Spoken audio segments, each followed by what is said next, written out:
The meeting of the Transportation, Housing, and Urban Development Subcommittee will come to order for our hearing featuring the HUD budget and our beloved Secretary, Marcia Fudge. So welcome, everyone. Glad to see you here and looking forward to this discussion.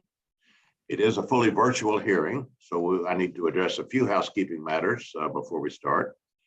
For today's meeting, the chair or staff designated by the chair may mute participants' microphones when they're not under recognition for the purpose of eliminating any inadvertent background noise. Members are responsible, though, for muting and unmuting themselves. If I notice when you're recognized that you've not unmuted yourself, I'm going to ask the staff to send you a request to unmute yourself, or I may just say something, but we hope you can move right ahead then and unmute yourself and speak. I remind all members and the witnesses that the 5-minute clock still applies. If there's a technology issue, we'll move to the next member until the issue is resolved, and then you can, of course, resume and claim the balance of your time. You'll notice a clock on your screen that will show how much time is remaining. At 1 minute remaining, the clock will turn yellow. At 30 minutes, I will tap the gavel to remind members their time is almost expired. The clock will turn red when your time is expired.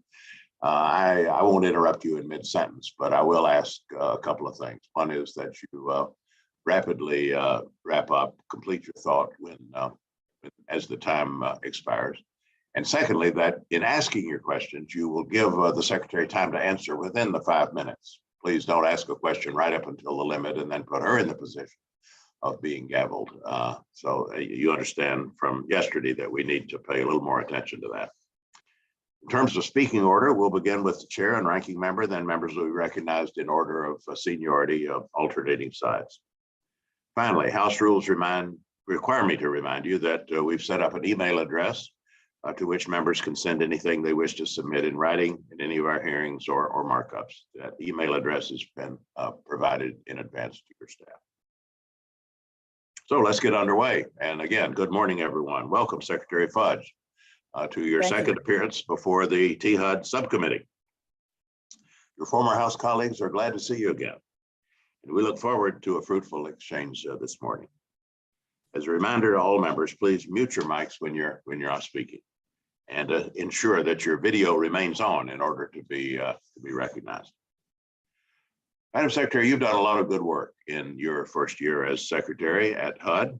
Despite the significant challenges that the pandemic created in particular, you've managed to lead in the deployment of more than $7 billion in American Rescue Plan funding and over $12 billion in CARES Act resources to assist affordable housing providers, state and local partners, tribal communities, and above all, the people who depend on our affordable housing support in responding to the housing challenge posed by COVID-19. This includes targeted assistance to help homeless service providers work in tandem with public housing agencies to navigate the complexities often of an emergency housing response, direct assistance to local governments to increase services and provide support for small businesses. Quite a task, and you've done well. For years, we witnessed a president's budget request that flatlined critical housing infrastructure programs, such as Section 202 and 811 programs for the elderly and people with disabilities. And actually, those budgets often zeroed out critical programs, including choice neighborhoods, even the home investment partnerships. So I'm pleased that your department has worked with us to revive and revitalize those programs. Building on the progress, I must say, that we made on this subcommittee for years before that, and usually on a bipartisan basis. The work we did to reverse draconian cuts and support the housing budget across the spectrum, the kind of varied programs that address varied needs. The impact of this funding can be seen all across our districts. I had a good visit last month to Winston-Salem, for example. Winston-Salem, North Carolina, home of a new choice neighborhoods development. I was able to see in the initial stages a comprehensive redevelopment effort involving a large downtown neighborhood, integrating attractive affordable housing with supportive social services, transportation, and business development. Now, I give Winston-Salem a lot of credit for their remarkable perseverance, I think over 5 years in pursuing those funds until they finally received an award. But their perseverance isn't the only factor in their getting that award, as they understand. A part of the reason they finally got the funds is because of the progress we made in increasing available support for the program. From the time they first applied, when Choice Neighborhoods was down to a handful of projects annually nationwide, to the present, where it's much more robust than that. Thanks to the work of the subcommittee, we can say Choice Neighborhoods is back in business. So are sections 202 and 811, rental housing for the elderly and people with disabilities that had been flatlined over the last decade. So our subcommittee has done that. We have a longstanding bipartisan commitment to address the complex housing challenges communities face across America, and we look forward to continuing our work with you to ensure that HUD has the resources necessary to carry out its critical mission. Families across the country in urban, suburban, rural, and tribal communities have time and time again been forced into difficult situations when they try to find affordable housing. Constrained by huge waiting lists for vouchers offering rental support, and then sometimes having a hard time getting placed even when they have a voucher, thanks to the limited supply and production of affordable housing. Low-income and working families shouldn't have to wait for years before they get the opportunity to access critical federal support for secure housing and a safe housing in a stable community with good schools, convenient transportation, and supportive services. Health and safety standards in housing are a continuing challenge. Carbon monoxide, lead, radon, mold continue to pose major, potentially life-threatening challenges for renters of all ages, and that is the tip of the iceberg of a disgraceful backlog of maintenance and renovation needs in our public housing stock. Now, we've been able to make a good deal of progress on homelessness. That's been a major focus. There's still so much to be done, though. HUD's so-called point-in-time count, conducted on a single night in January 2021, found that on any given night, more than 326,000 people are experiencing sheltered homelessness in the United States, of which 4 in 10 were people in families with children. And believe me, those numbers would have been far worse without the CARES Act and other pandemic relief measures. This subcommittee has worked hard to do our part to address a range of challenges. I'm grateful for the cooperative leadership of our former chairman, now ranking member, my friend and partner, Mr. Diaz-Balart. Over the last 5 years, which includes, of course, the years of his chairmanship, we've increased resources to the tune of $43 billion for capital improvements to public housing, new affordable housing for the elderly and people with disabilities, and targeted assistance to states, localities, and tribes to address complex housing and community development needs. We worked with our authorizing colleagues to enact 3 supplemental bills in fiscals 2020 and 2021 to provide nearly $80 billion to help individuals and families affected by the pandemic, including emergency housing assistance, housing counseling service, eviction prevention, assistance to homeowners. So these investments have been a vital response to the pandemic, but we know they provide only temporary relief for what we know are longer-term challenges. The unmet needs of our communities are immense. They require us to think boldly about the future of housing in our country. Housing plays a central role in stabilizing communities, creating pathways to homeownership and wealth. It's hard to hold on to good health and to achieve positive educational outcomes or to reach your economic potential without a safe, decent, and affordable place to live. Housing in this country is essential, and it deserves, as we've said many times, to be a front burner issue. And I think the budget that the administration has sent us indicates they feel the same way. Overall, the budget request provides $71.9 billion for HUD, a 9.4 increase over fiscal 2022. That includes $32.1 billion in housing choice vouchers, $3.6 billion to combat homelessness, $3.8 billion to expand economic opportunities and improve the quality of life for low and moderate income families, and $2 billion to construct and rehabilitate affordable rental housing through the HOME program. These are all increases above fiscal 22. Stable housing is foundational to how people build their lives, and I'm pleased that the budget before us lays the groundwork for millions of households to remain stably housed or to have the opportunity to build a stable, safe, and thriving future. Secretary Fudge, we look forward to your testimony today and to continuing our work together on these vital issues. Now let me recognize our ranking member, Mr. Diaz-Balart, for his opening statement. Thank you very much, Mr. Chairman.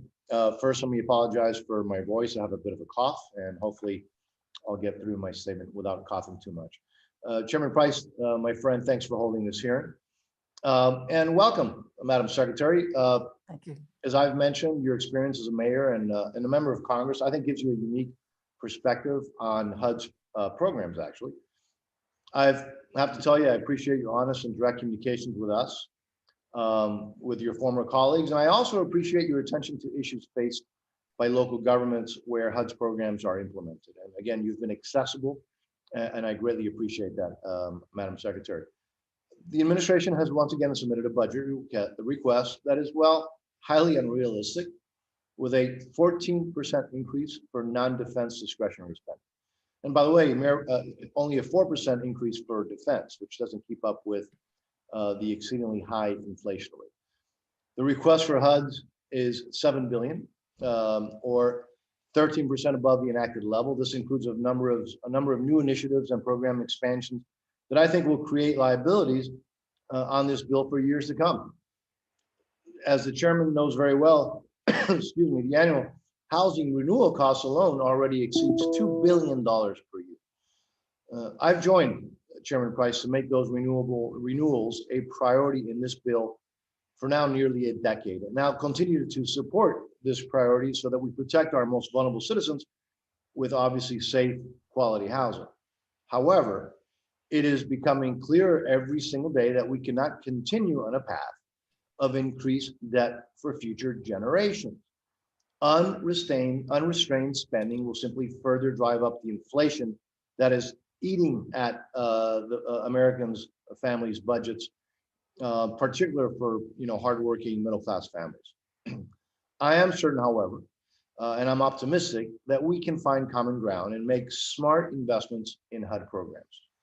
These smart investments will, I think, help communities prosper and protect our most vulnerable citizens. We do this every year, and I'm pleased to consider you, Madam Secretary, and my dear friend, Chairman Price, as partners, intricate and essential partners in this effort.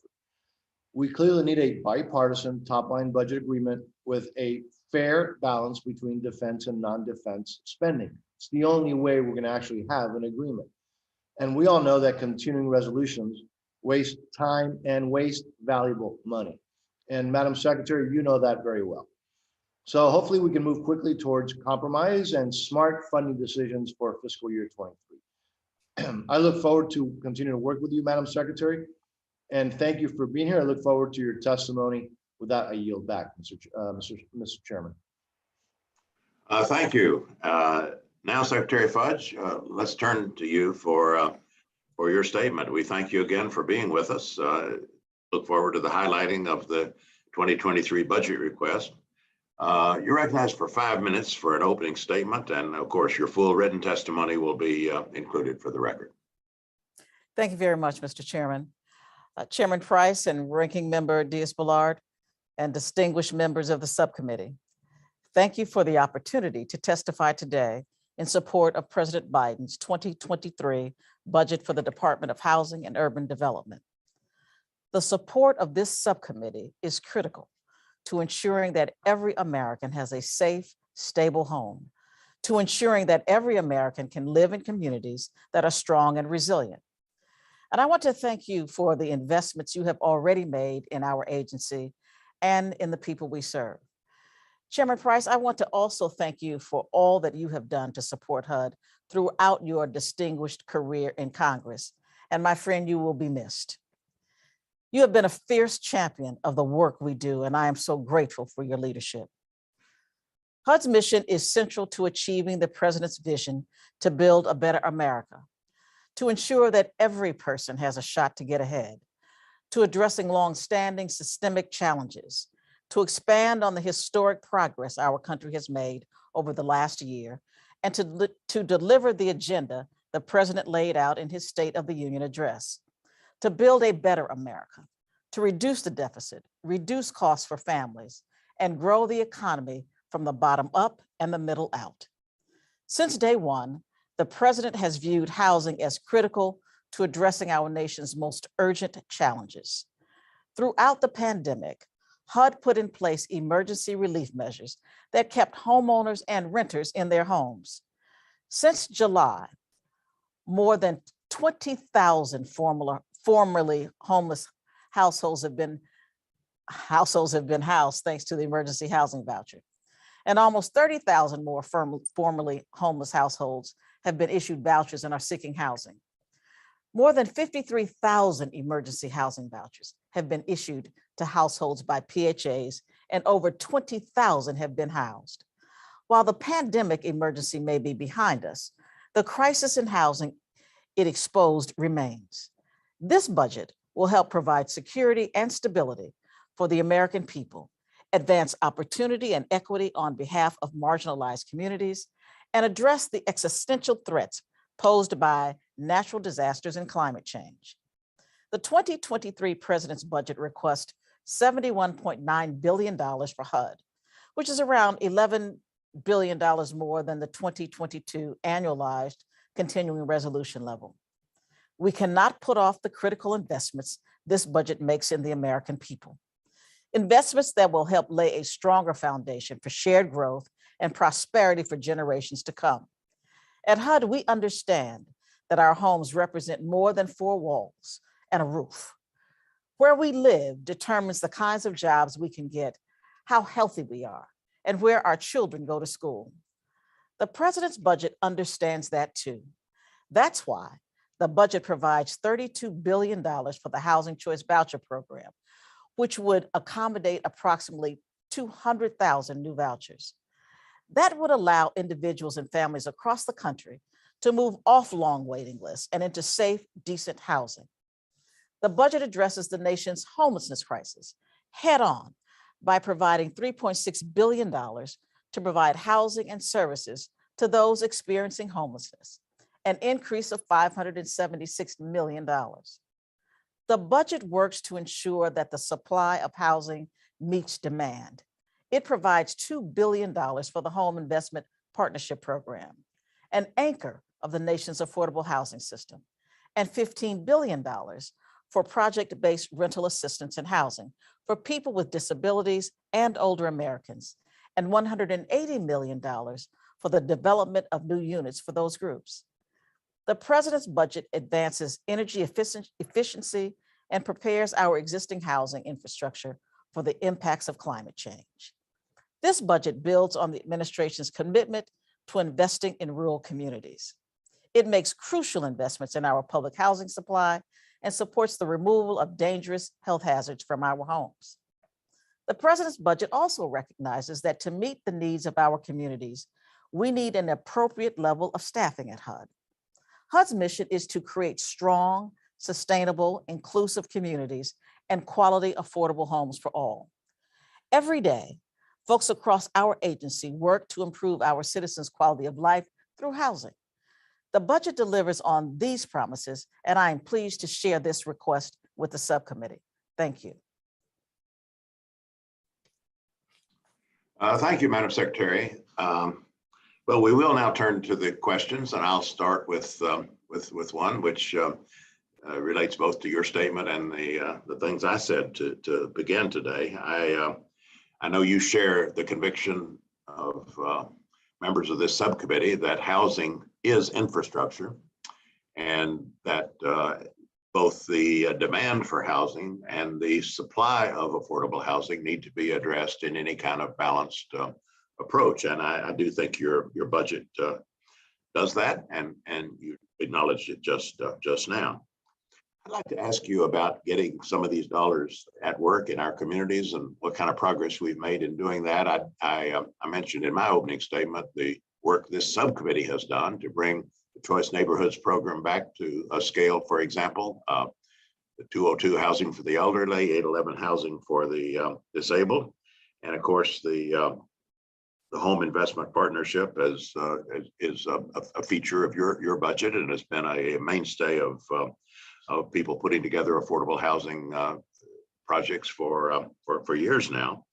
What kind of progress have we made in getting those dollars not just appropriated, but also getting them into the communities? I mentioned the Winston-Salem Choice Neighborhoods ordeal, 5 years trying to get that money. They finally got it.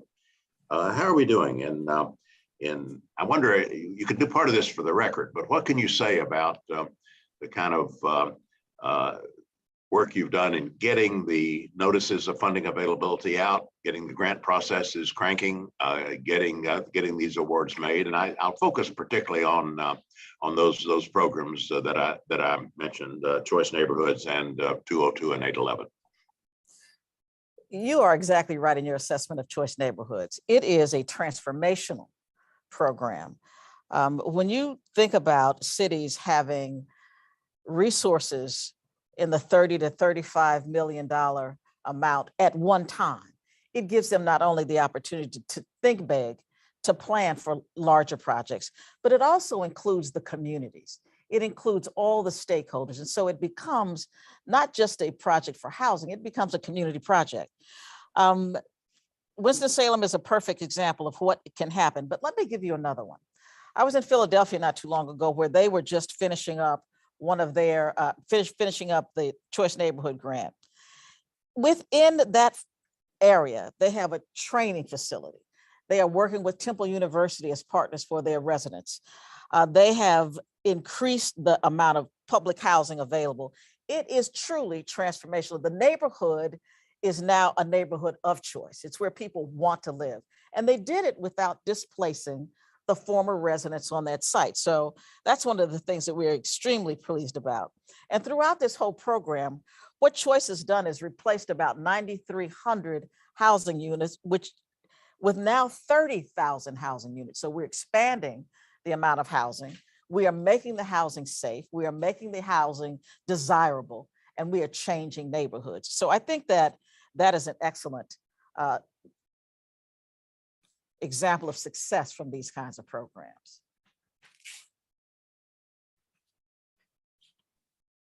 I would appreciate your furnishing for the record some accounting of the way the grant process has gone, with a recounting of the notices that have gone out, the kind of application levels that you've seen, the awards that have actually been granted, and if you could do that for Choice Neighborhoods and for 202 and 811 in particular, to give us a sense of what happens after we appropriate the funds and how expeditiously we're able to get those awards made.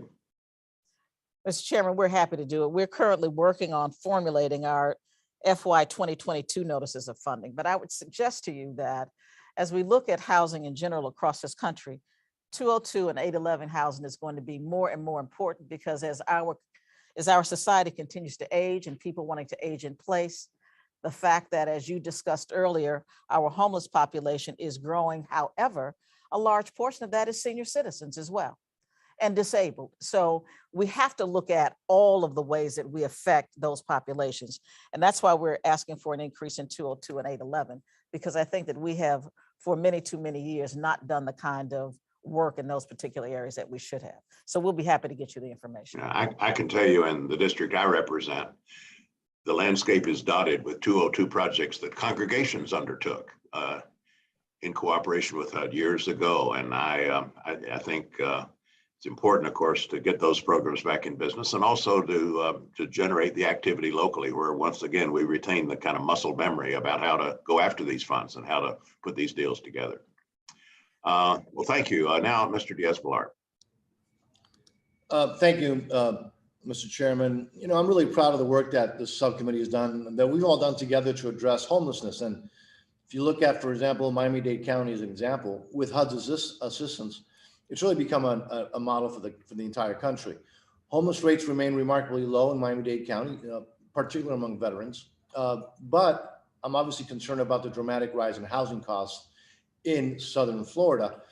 But it says a lot about our community leaders that we've not seen a surge in homelessness, even, with all of the people moving into Florida, et cetera. We can't stop focusing on that, but so far, I'm actually really, really pleased with how the community has responded. But there are dramatic differences when you look across the country, right? While in Florida, many rural and in other many rural areas have not seen a significant rise in unsheltered homeless population. The situation, according to what you see in the press, in places like LA and elsewhere, particularly on the West Coast, seems to be heading towards, frankly, a crisis where many communities are almost now unlivable, right? And they're going to be so for generations. So we provided $4 billion in the CARES Act for homeless assistance. That's, again, over 2 years now. After that, about half of that funding has been spent. So funding is not the issue. The money is there. So, Madam Secretary, can you provide us with a candid assessment as of now as to how these COVID relief funds have been used? Again, half has not been spent.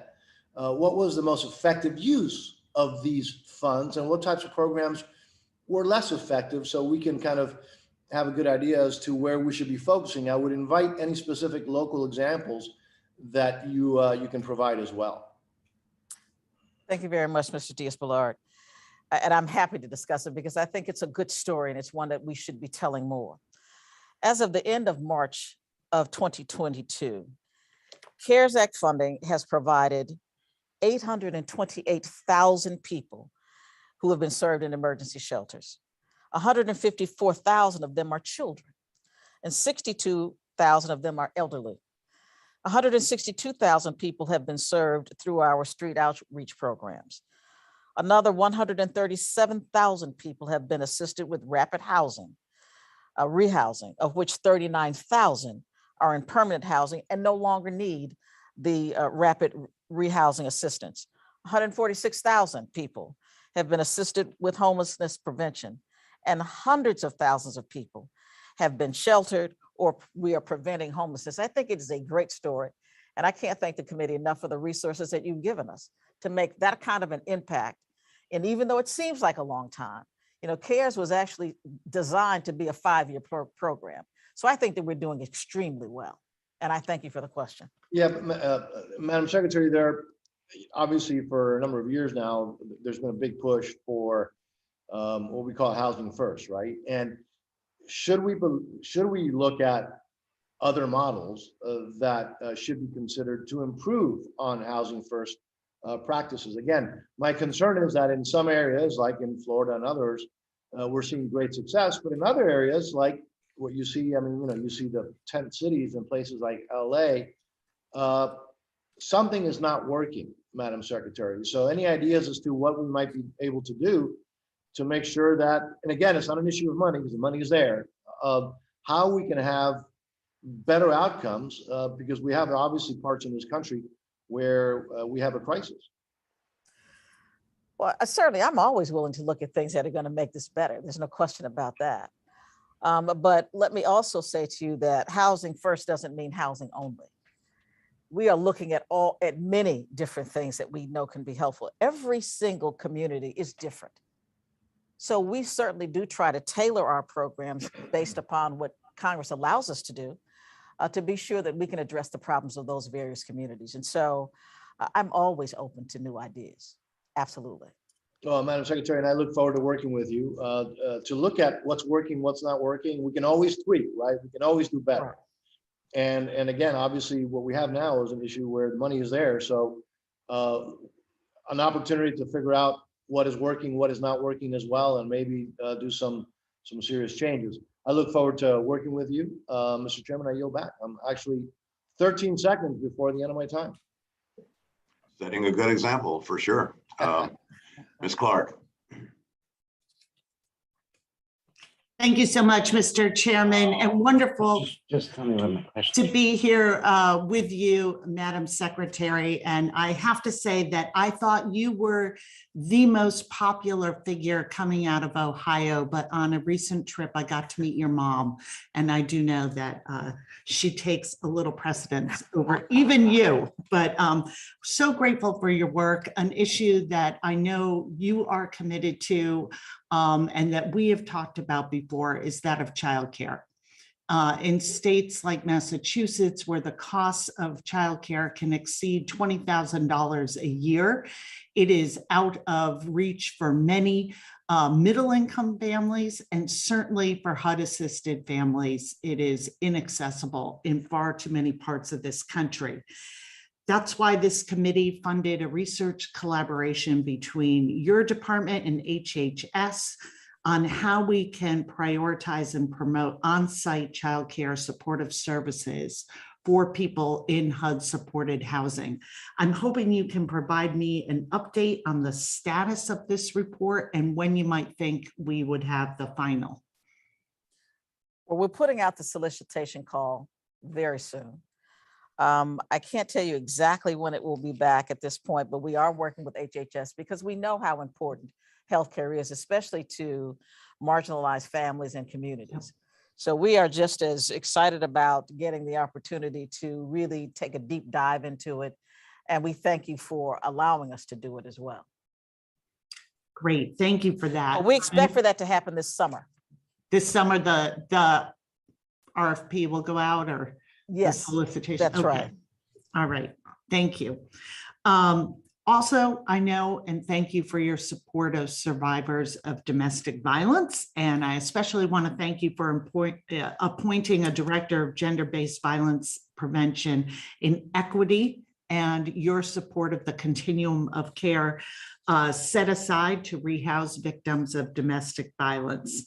In your budget, you have requested $1.6 billion for an additional 200,000 housing choice vouchers. And that includes prioritizing survivors of domestic violence. I'm hoping you can comment on why this priority is so important, and if you can talk about your department's efforts to collaborate with other agencies like HHS and DOJ to address this intersection of domestic violence, homelessness, and housing. Let me first thank you for your being a champion for VAWA, for the vouchers for these emergency situations. We know that violence, whether it be sexual assault or domestic violence, is increasing in this country. We know that we have for too long not really addressed not just the causes, but trying to assist people in getting to safe places. So that is why we were so excited about bringing on someone who can look at this, can advise us. I think we're probably the first agency to do it, because we know what fleeing from sexual assault or domestic violence can mean to one of our residents. And so we have done everything we can to provide not just the vouchers, but other assistance as well, and to move them and house them safely and quickly. Thank you. And speaking of all this important work that you are trying to do and how fundamental it is to our recovery and meeting the need out there, it is alarming how much staff that HUD has lost. I think you are leading from 91 to 2019, almost 50% of the staff has been lost, and you have nearly half of your workforce eligible for retirement by the end of the year. I know you're committed to turning this around, and I wonder if you can talk to me about your strategy a little bit, what more we can do to support you in this critical work, and are there also ways that you were thinking about turning around and shortening the turnaround for hiring? And I see that I have 20 seconds left for this answer, so we can also take it up offline as well. I'll try as quickly as possible. Over the last 2 years, it is the first time in many, many years that we have gained more employees than we have lost. That goes to show you how long this situation has been going on. We cannot do our work, the work that Congress has directed us to do, without the proper staffing. So thank you for bringing it up. I'm not going to extend your time, but I would say that it is probably one of the most important things we are asking for in this budget, so that we can serve the people the way we should. Thank you for that. I yield back. Thank you, Mr. Rutherford. Thank you, Mr. Chairman, and Madam Secretary, thank you for being here with us this morning. I want to talk a little bit about, the price of homes across the U.S. are just skyrocketing. And many of our dedicated first responders are finding it increasingly difficult to purchase a home in the communities in which they work. I have a bill called the HOPWA Act, which would create an FHA type loan program for law enforcement, EMTs, firefighters, and teachers that would give them a one-time opportunity to purchase a home. And it's similar to the Good Neighbor Next Door program within HUD. And it would, but this provides greater flexibility and more home ownership opportunities for our first responders. So I have a two-part question here for you. First, I think I know the answer, but I'd like to ask, do you see the value in first responders living in the communities that they serve? And then secondly, has HUD looked at ways beyond the existing Good Neighbor Next Door program to actually assist first responders and teachers in obtaining homes? And I'd like to ask you if you would take a look at the HOPWA Act and see if that's something that you could get behind to help our first responders and others, the teachers and all of that, to be able to buy a first-time home so that they can stay in the neighborhoods where they serve. Thank you, Mr. Rutherford. I absolutely will take a look at it.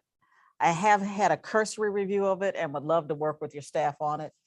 One of the things that we are finding across the board because of this housing crisis, and it really is a crisis when you look at the cost of housing across the country, is that affordable housing is a problem for almost every worker in this country. We have places where the cost of housing is so high that businesses are complaining they can't get help because people can't afford to live in their neighborhoods. So we know it's a crisis, and I'm more than willing to have our teams look at your HOPWA Act. Thank you, Madam Secretary. I appreciate that. I want to kind of switch gears.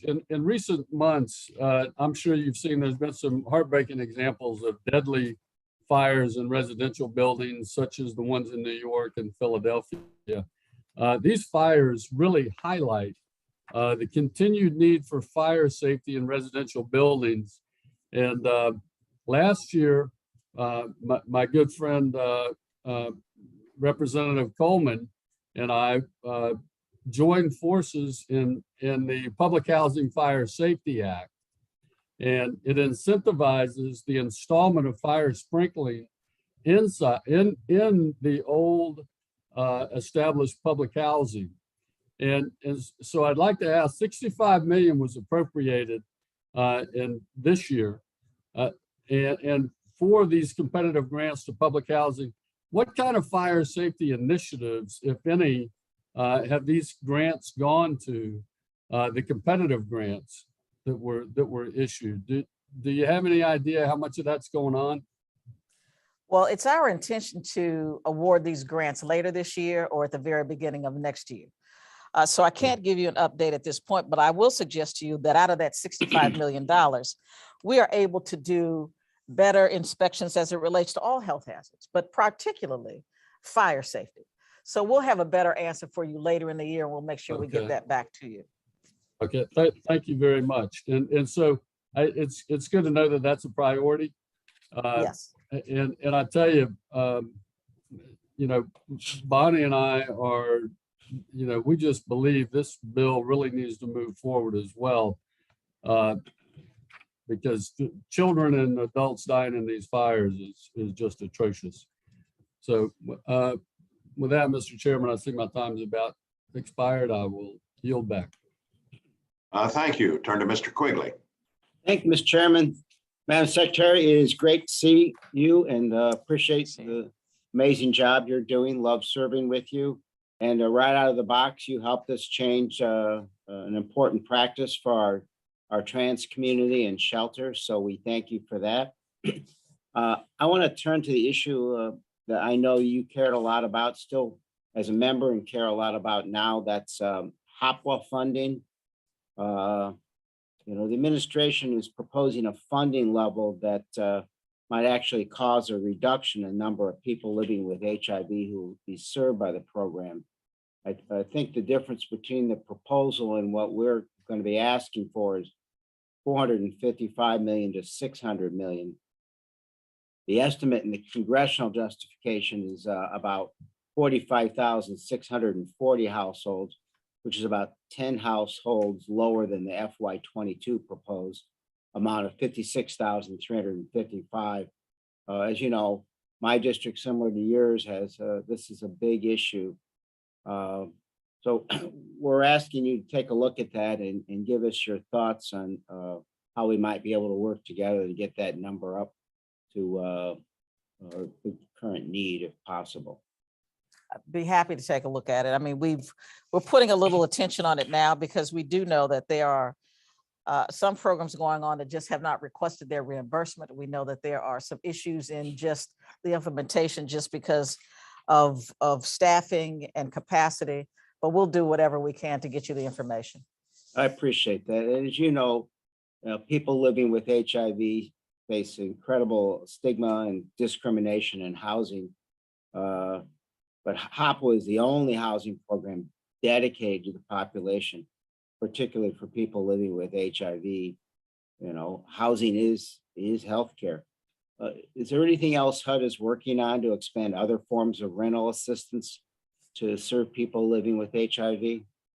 Yes, we are working with our homeless programs. We are working with youth programs. We are providing seminars and webinars. We are doing all that we know how to do to reach the proper populations, as well as we are working, of course, with HHS and other agencies that affect these populations as well. And just last week, we actually had a webinar with the CDC and with our foster youth. So we are doing the work. It's just at this point, I don't have the data to give you that you're asking for. No, and I understand. I'm just curious too, are there steps being taken to make people living with HIV a priority population for HUD programs like housing choice vouchers? Well, I think that when you were talking about our budget request, the president's budget request is at a $455 million level, which we believe is very good.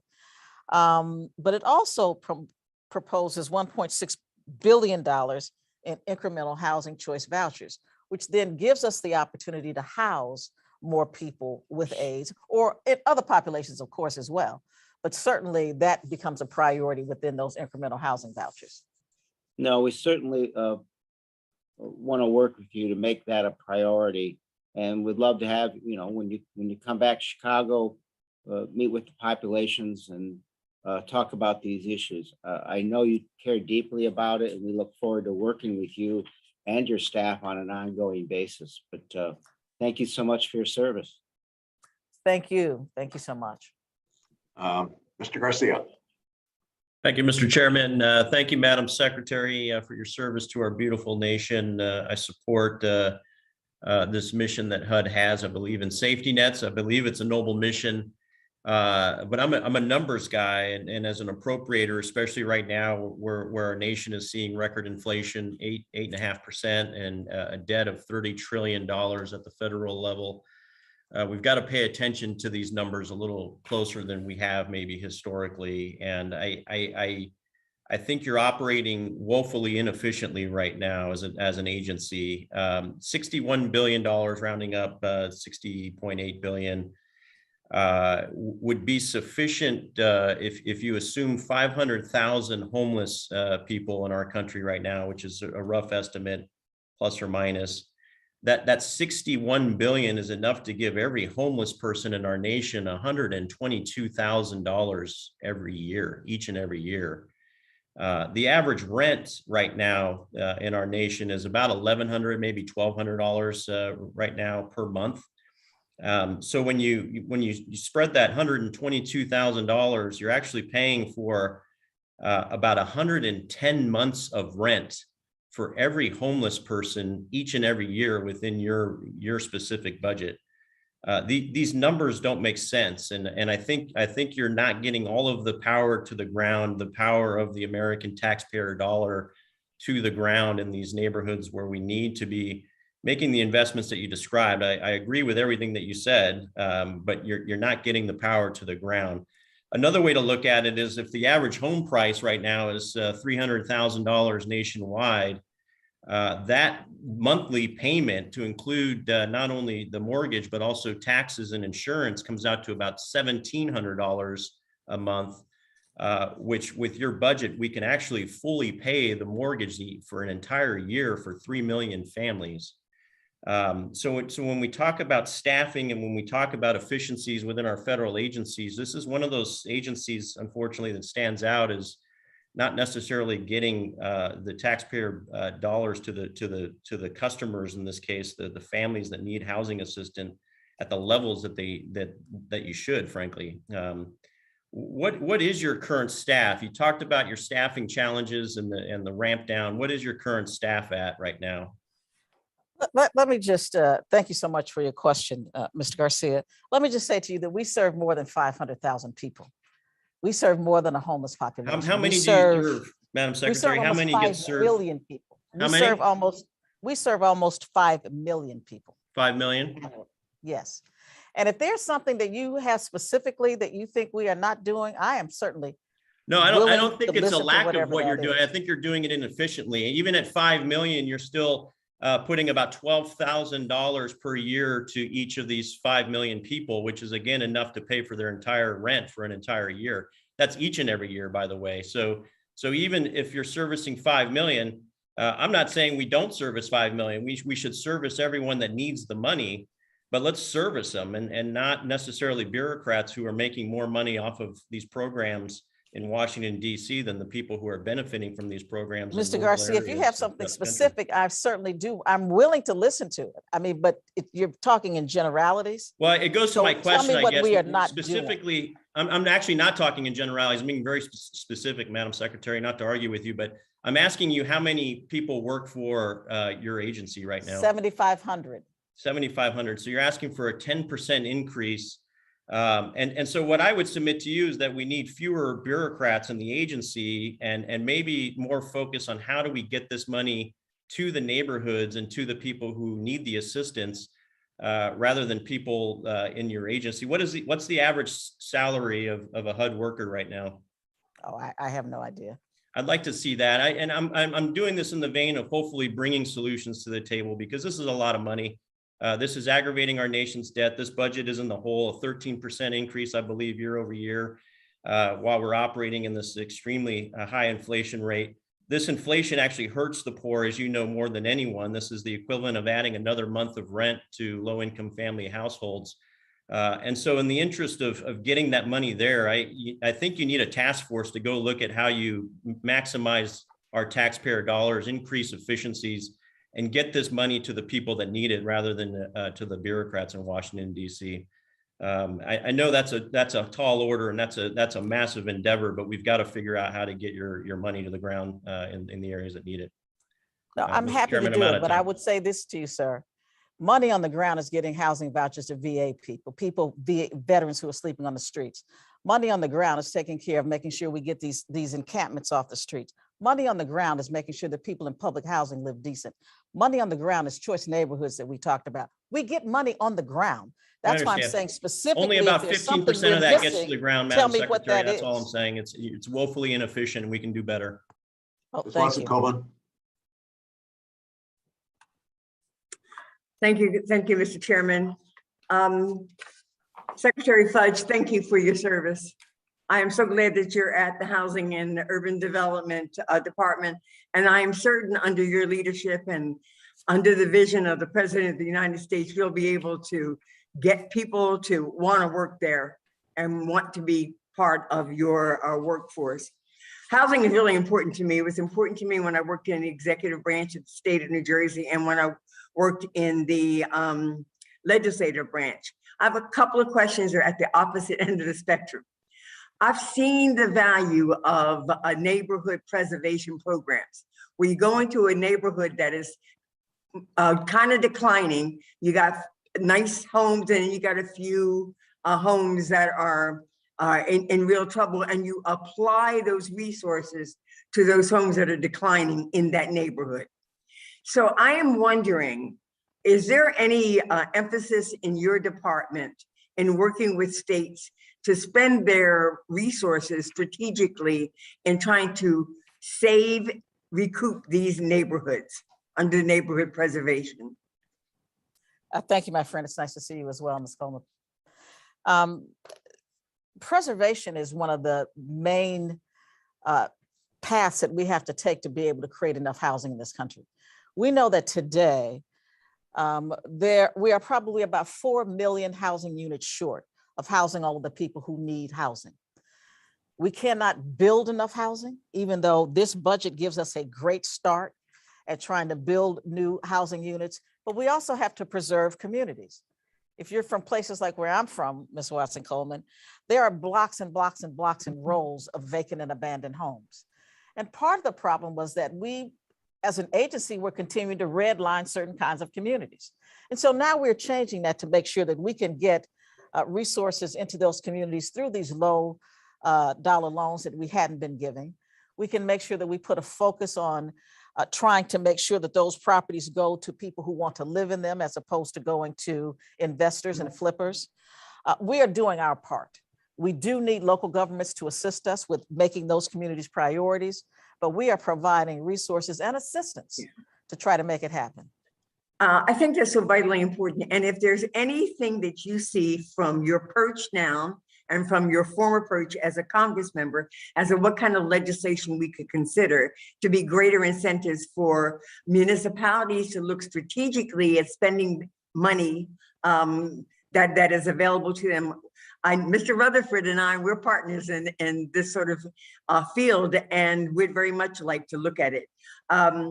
The other thing I wanted, Coleman, if I could just say quickly, remember we used to have a program called Hardest Hit Money. We had a neighborhood stabilization program. So you might, as a legislative piece, want to go back and look at one of those. Thank you very much. Take note of that. The other area that I want to talk to you about, because you do so much for the most vulnerable among us, is those returning citizens. Now, my understanding is that you had a task force that looked at what to do with returning citizens, how to best serve their needs. I know it's not just their needs for housing. I know when I was a legislator, we looked at all the other things that they needed in order to qualify for federal resources and programs. I'm wondering where your department is with regard to that, and what you think we're going to be hearing from you as recommendations to move forward. Well, I would say this, Ms. Watson Coleman, we know that too many people with criminal records are denied access to housing. And we know all that does is create a bigger problem. It doesn't help public housing either. It doesn't help Section 8 housing either. We know that 1 in 3 people in America have a criminal record of some sort. So we have to be realistic about the populations we serve. So what we are doing is actually taking a look at what our screening processes have been to this point. We're in the process of doing it now. So we're hopeful that by October, we will have some definitive answers for you. But we know it's a problem, and we know for too long we have just denied people simply because they have a criminal record. So we're looking at it. Thank you. I know that this is a problem, and I know that it disproportionately impacts Black and Brown communities. So on so many levels, and the economically depressed, that is such an important issue. I also just want to take note of the fact that you've inherited a department that was basically raped of its resources and its vision under the former presidency. And now we have both a president and a secretary who understands the importance of housing and understands the communities that need to be served and the municipalities that need to be protected. And so I want to thank you for your service. I'm so glad that you're there, and I certainly stand ready to be a partner in whatever I can do. I yield back, Mr. Chairman. Thank you. Ms. Henson. Thank you, Mr. Chairman, for holding this hearing today. And thank you, Secretary Fudge. Good to see you again. And I do appreciate Nice you to see appearing you. before our subcommittee again. And as you and I have already talked about before last year, ensuring that HUD is supporting our rural communities is a top priority for me. And you know, much of my district is classified rural, and just want to make sure in our conversations, we don't leave those communities behind. I know you said earlier in the hearing, and it perked my ears, every single community is different. That couldn't be truer in Iowa. So again, we know one size fits all policies don't work best. So I look forward to continuing to work with you and HUD to make sure that we continue to target those resources efficiently. So we know, as is the case with everything right now, cost of housing, labor and materials for building are steadily going up, consistently going up. And these rising costs, I do believe, are the result of Democrats overspending in Congress. It hurts our working class families, seniors on fixed incomes the most right now. It is pricing out a lot of home buyers in rural communities. And I'm hearing this from a lot of our home builders back in Iowa. It's discouraging new construction. In the past year, costs have risen, as we've heard with inflation, 8.3% and over 5% specifically for shelter. And this is something I'm hearing directly from my constituents about in Clayton County, where housing supply has been decimated by flooding, for example. A study found that over 100 unfilled jobs are tied directly to housing shortages there. Serious challenge in small rural communities, much like El Cater, where I was last week. So we know this crisis isn't going away. Increased spending is worsening the challenges that are caused by inflation. And when we're talking about the president's budget request calling for $7 billion more than last year, I do want to make sure we're being efficient with those dollars. So in what ways is HUD working to address rising costs in this case without further overspending? So I just want to follow up on my colleagues' comments there about targeted and efficient spending. Thank you so very much. I mean, I think we have to also put in context the fact that during the COVID crisis, especially over the last 2 years, what has happened is that production of materials that are needed in housing just have not been available, whether it's manufactured housing, which we thought great option, but we don't have enough plastic. We don't have enough wood. We don't have enough of all of the things. So are you working to help with supply chain? I guess that would be just, you know, as I'm asking about what ways you're working to help address these costs, even if it is supply chain and driving that down. That's what we're doing. We're right now trying to help the supply chain. So what we are doing is we are meeting with the home builders and the manufacturing home, all of these people, to talk about how we can increase and speed up the supply chain, because we know it's a problem, as do they.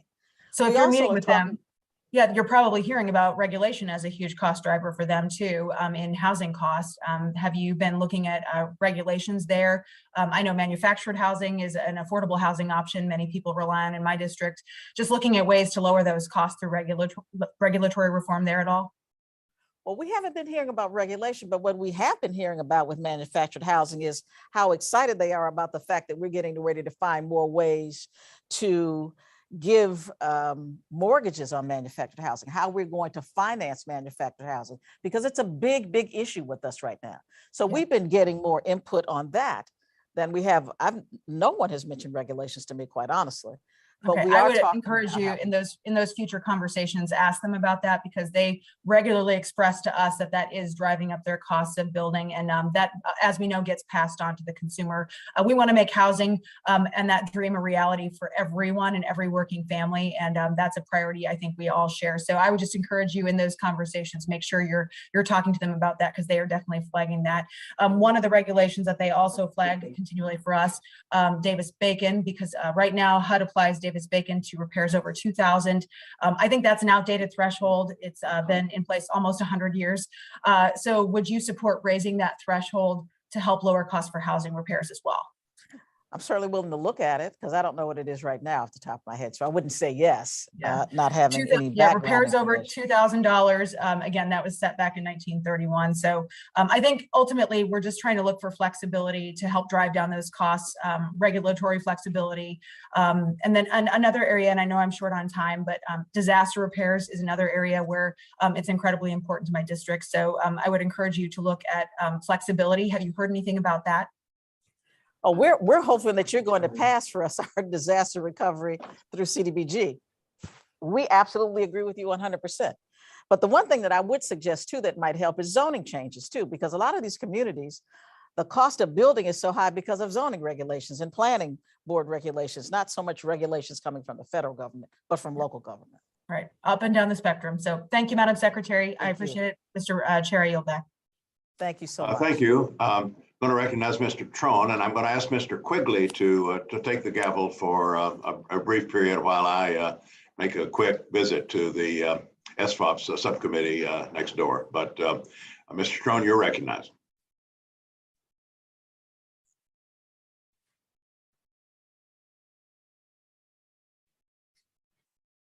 Mr. Trone, you may be muted. There you go. Okay, great. Thank you, Chairman Price and Secretary Fudge. Thank you very much for joining us today. The President's FY23 budget, 9.4% increase over 22. We're thrilled to see the invested resources expanding housing assistance and availability. I'd like to talk today about recovery housing program. 20 million Americans identify as being in recovery from substance abuse, substance use disorder. Many of these Americans rely on quote unquote sober homes. We know there's a shortage of beds in recovery housing, and I know you're focused on this issue.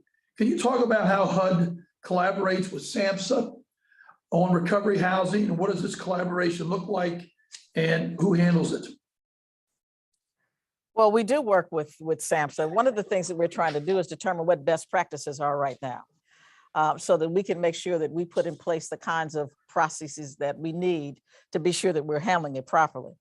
But I'd also say that housing for not just persons who have substance abuse problems, but the mentally ill, the disabled, all of them right now are at the top of our agenda because we know that there's such a lack of them. But we are, in fact, working on a daily basis with HHS, with SAMHSA, to be sure that we're looking at whatever the best practices are. And I can't tell you off the top of my head, Representative Trone, but I will make sure that I can get that information to you, exactly what we're doing between the two of us. Yeah, that would be great. And the availability is continue to be an issue, but we really don't have in writing what great quality recovery housing for those in addiction looks like. How many people do we have in a house? Should it be 2? Should it be 10? Is it all same sex? What type of activities should happen together? How does that sober living, business, it's really become a business. What is the best way to do it? And secondly, how much of it do we have in America? How do we measure how much we have? And then third, how do we measure the demand? So it seems like the demand, the availability we have, and then what it looks like. Do you have enough resources, or how can we help you in this area? We lost 107,000 Americans. The number came out today from the CDC last year to overdoses. 1.2 million expected the next 10 years. So this is a problem, unfortunately, is not going away, and we want to be there to work with you. Well, excellent, because right now we don't have a handle on really how much of that housing is needed. We know that some of the resources that we're talking about come under Medicaid and Medicare. We're talking about SAMHSA. So it's a whole of government approach to this process, as well as certain institutions are restricted as to the number of beds that they can use for this particular purpose. So we're still trying to work together to be sure we know what the real need is, because at this point, quite frankly, we don't know. And so as soon as we get a better handle on that, I can probably give you a better answer. But anything that you can do to provide us with assistance, we're willing to take. We would love to work with your staff on that, and we'll reach out. And you guys have been great to work with. Really good. Thank you so much. Perfect. Also, what recovery housing really means is there isn't any inpatient treatment, which means simply insurance doesn't pay for a daggone thing. So do you have any suggestions how we can make it more affordable? And what can Congress do to again help you support people in recovery housing?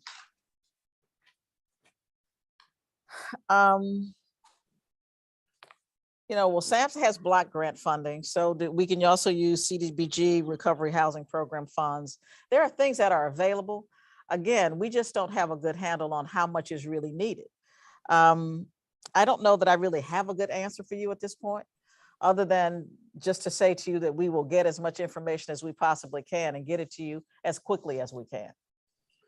Sometimes the best answer is we don't have the answer yet. Let's work together and get it. So that's a really great answer. So Secretary Fudge, thank you.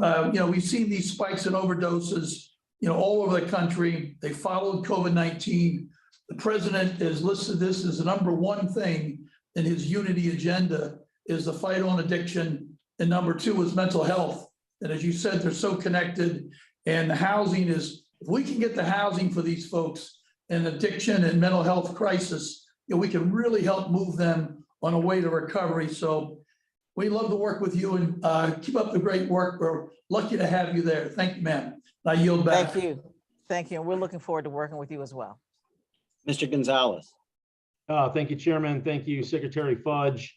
I represent Texas's 23rd district. It stretches from San Antonio to El Paso, 800 miles of the southern border. My first question is, have you visited the city of San Antonio since you've been secretary?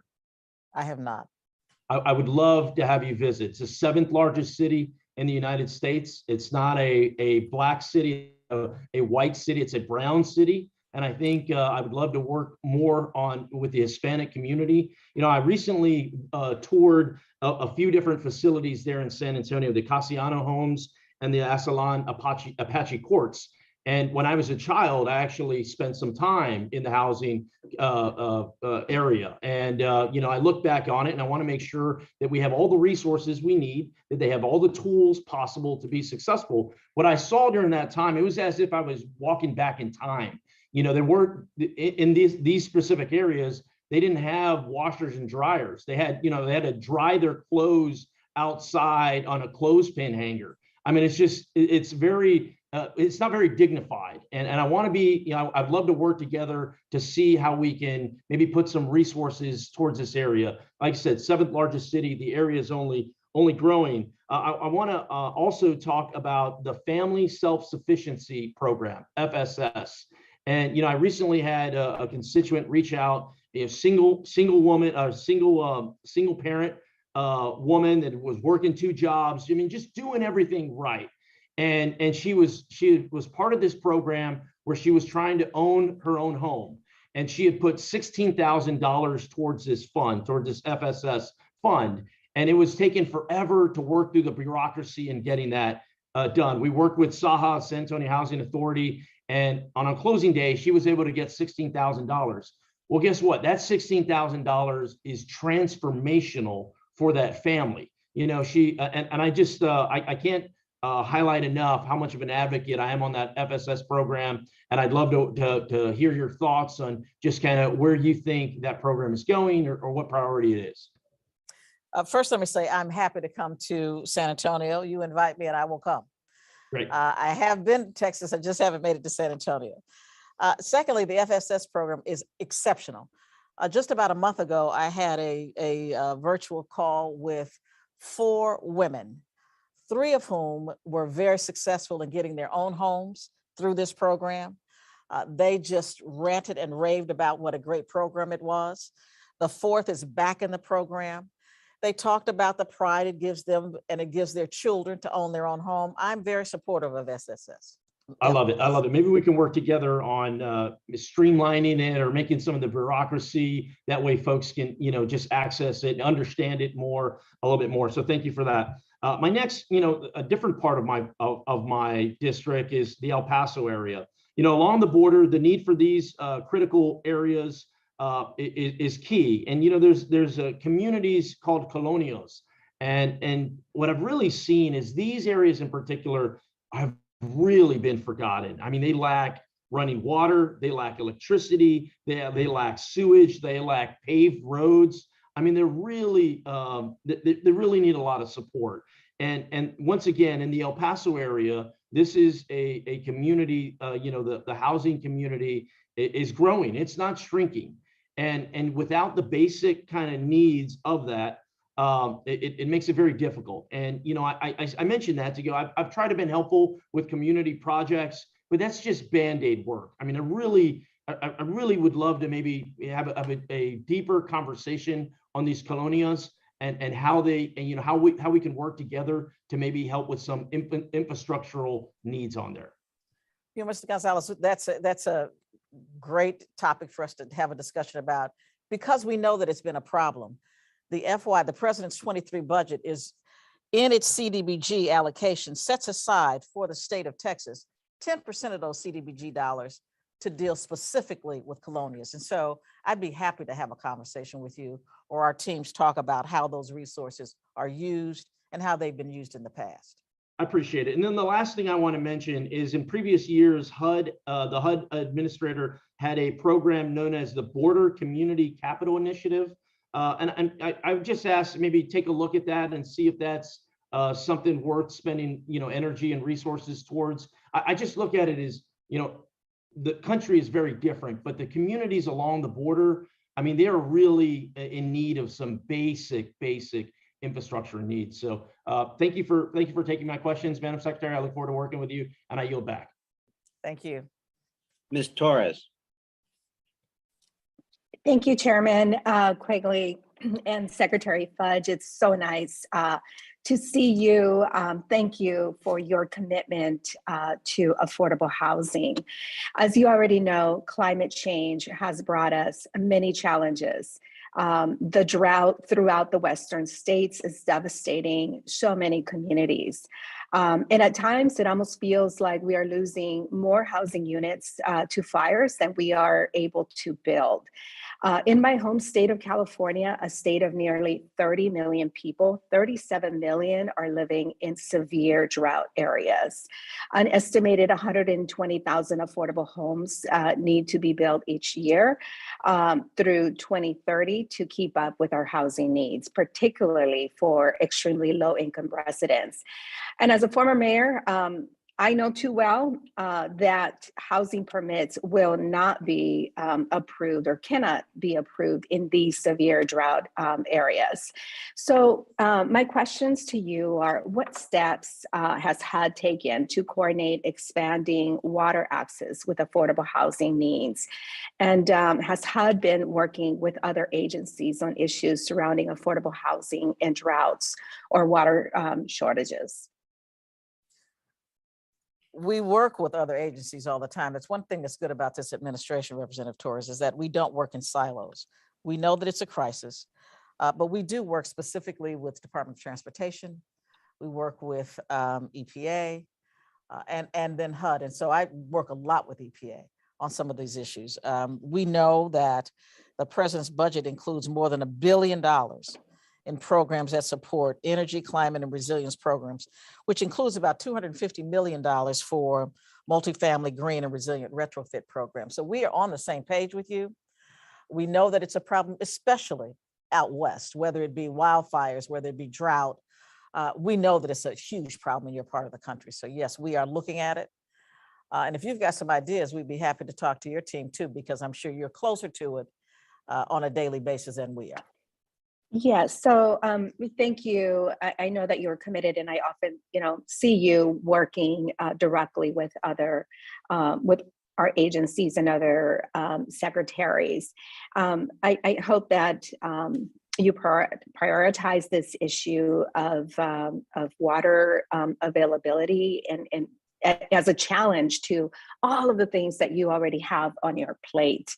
In fiscal year 22, enacted bill provided $30 million for New Thriving Communities initiative.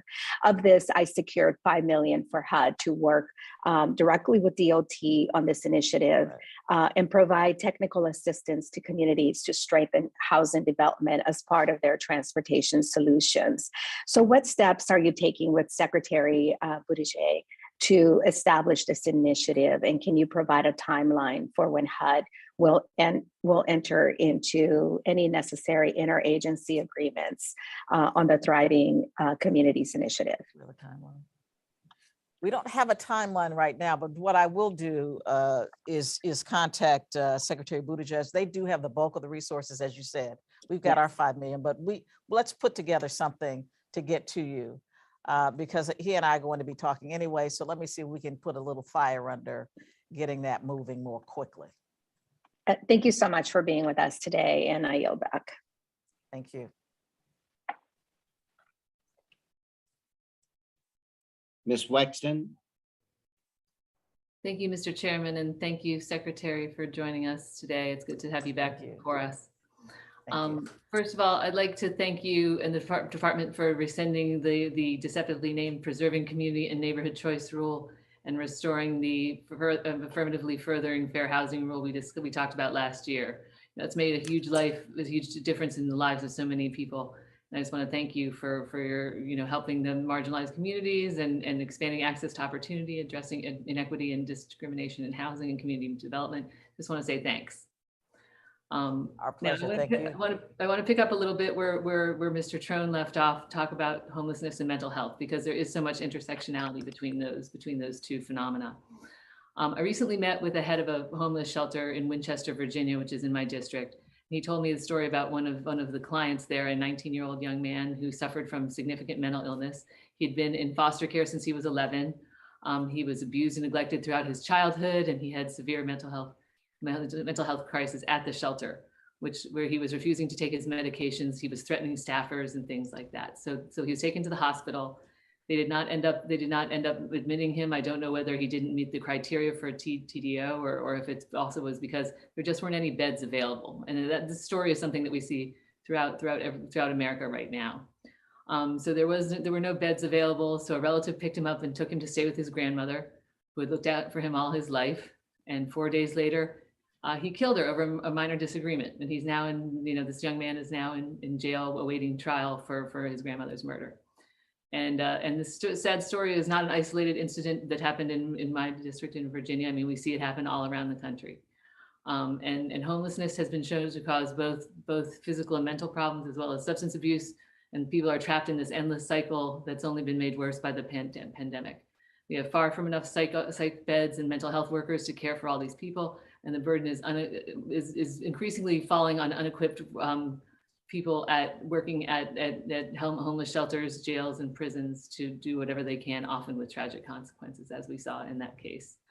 And I'm glad to hear that you're working with HHS and SAMHSA on these issues, but how can HUD's various technical assistance programs help its partners on the ground to address this crisis?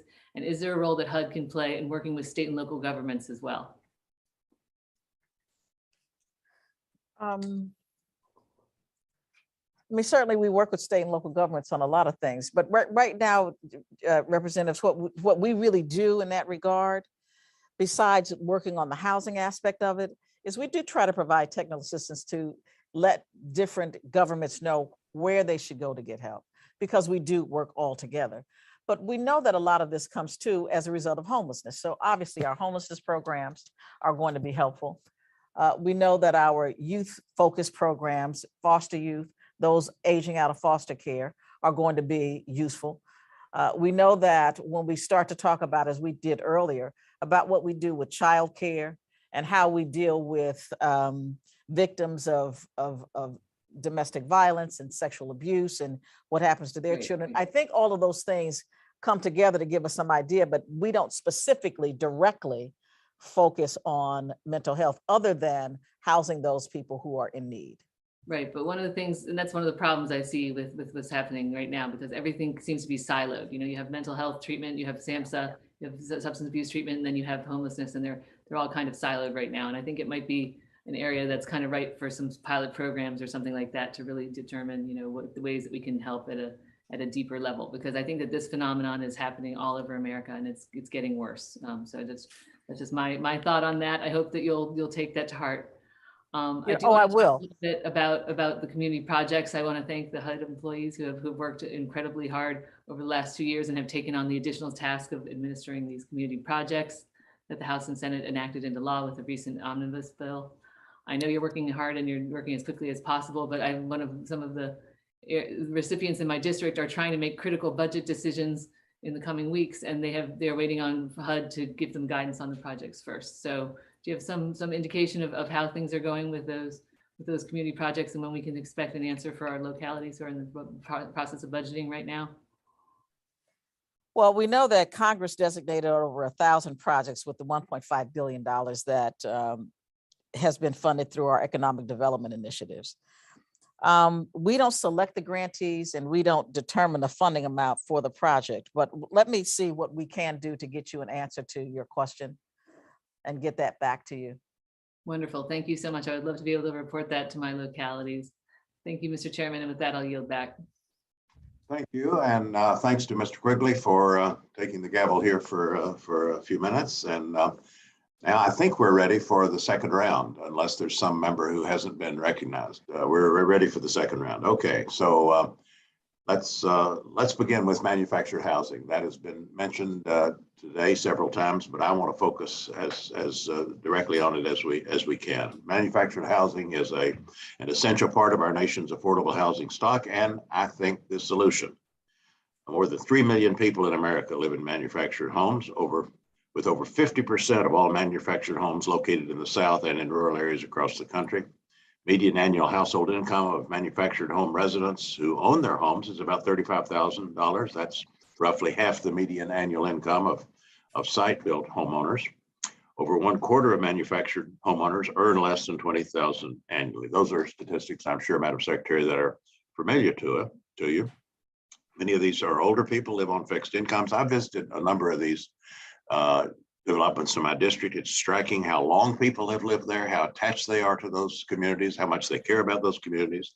It's also striking what kind of pressures they're under, because in many cases, there is a challenge to preserve and protect manufactured housing. These tracts of land are close in. They of course have increased in value.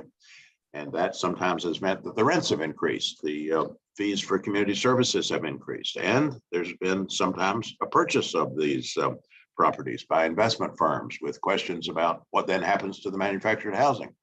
Does it become unaffordable, or does it actually go away and displaced by other uses? So there are a lot of questions surrounding manufactured housing in this country. And HUD is, our federal programs are, I think, imperfectly configured to deal with this, although I know you've thought about it. And so that's what I want to ask you to elaborate on today. How are communities using HUD programs to expand the preservation and affordability of manufactured housing? What barriers do they face in doing so?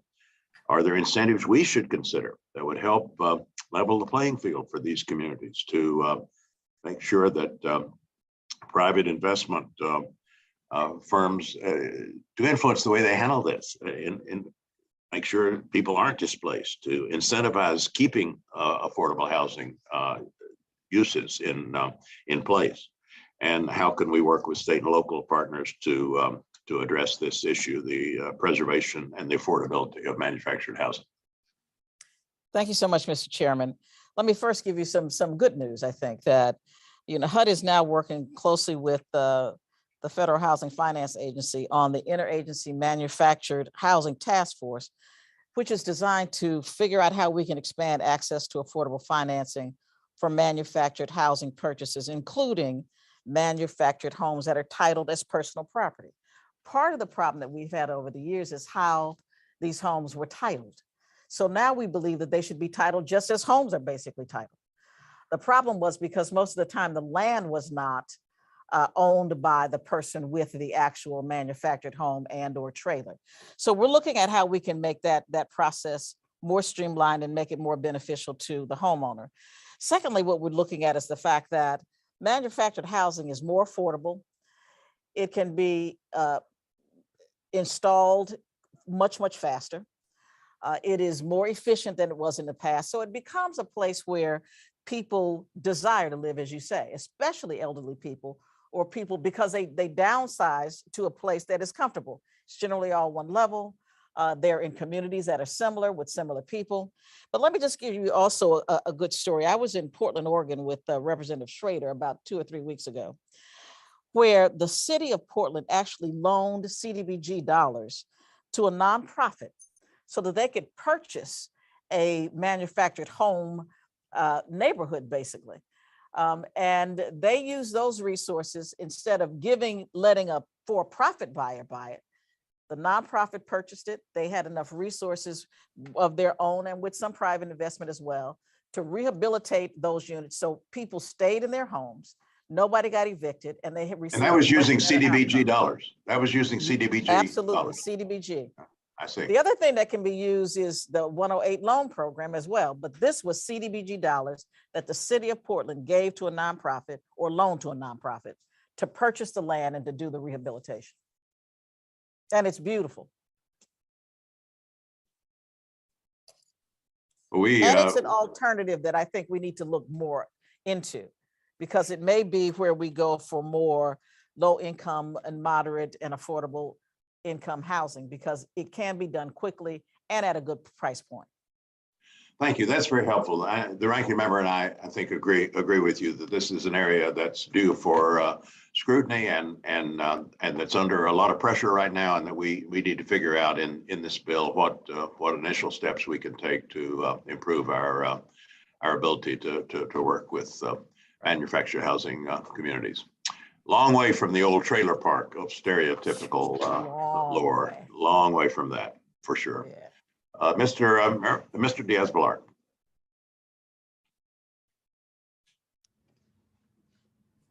Thank you so much, Mr. Chairman. Madam Secretary, let me talk about me. Hold on, I'm coughing, so I've got a lozenge. Give me a second. Sorry about that. I want to talk to you about the HOPWA, which is the Housing Opportunity Through Modernization Act. Almost 6 years ago, Congress passed the Housing Opportunity Through Modernization Act by unanimous vote. This bill streamlined HUD's tenant income certification and unit inspection process, and also makes other improvements, administrative improvements. But the department has yet to issue a rule implementing the law. And so it'd be helpful, can you give us a status on the implementation of this law and potential timeline for a final rulemaking? Yes, thank you, Mr. Ranking Member. We have issued actually 2 rounds of proposed regulations. We did that in 2020. And we expect to issue the final regulations later this year, or at the very latest, early 2023. That's great to hear, Madam Secretary. I think it's helpful.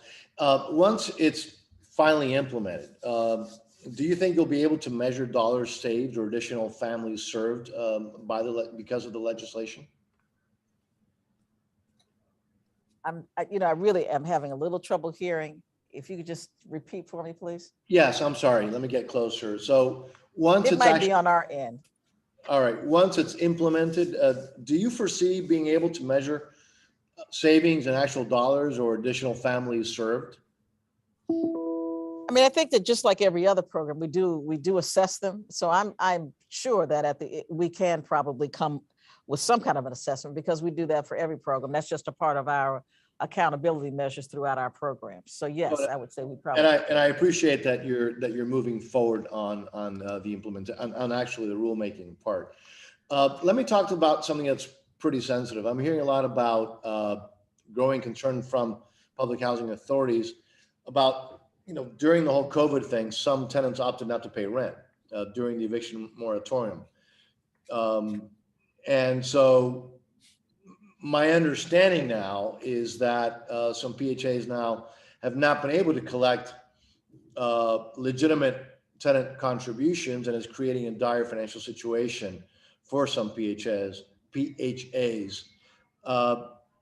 I don't know if you've heard about this, but if so, what actions are you taking or looking at taking to help PHAs address the challenge of collecting these due rents?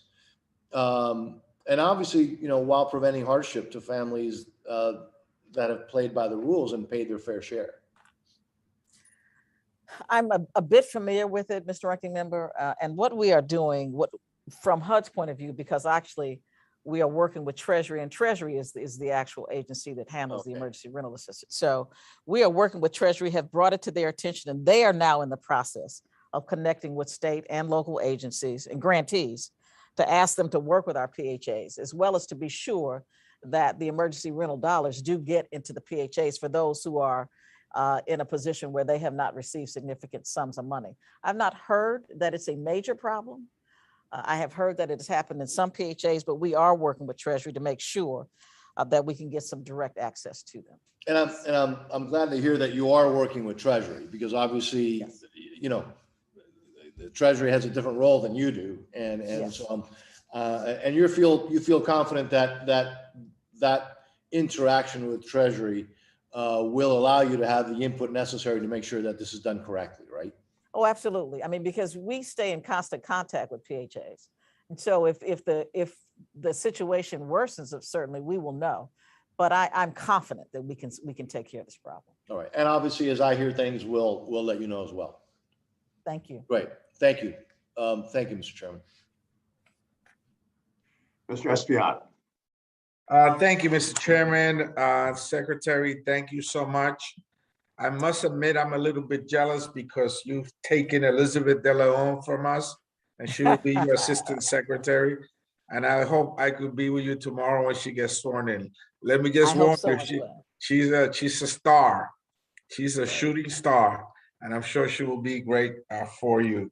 Madam Secretary, broadband access continues to be a major issue for the districts like the one that I represent, that has Harlem, East Harlem, Washington Heights, Hamilton Heights, Northern Manhattan, and the Northwest Bronx.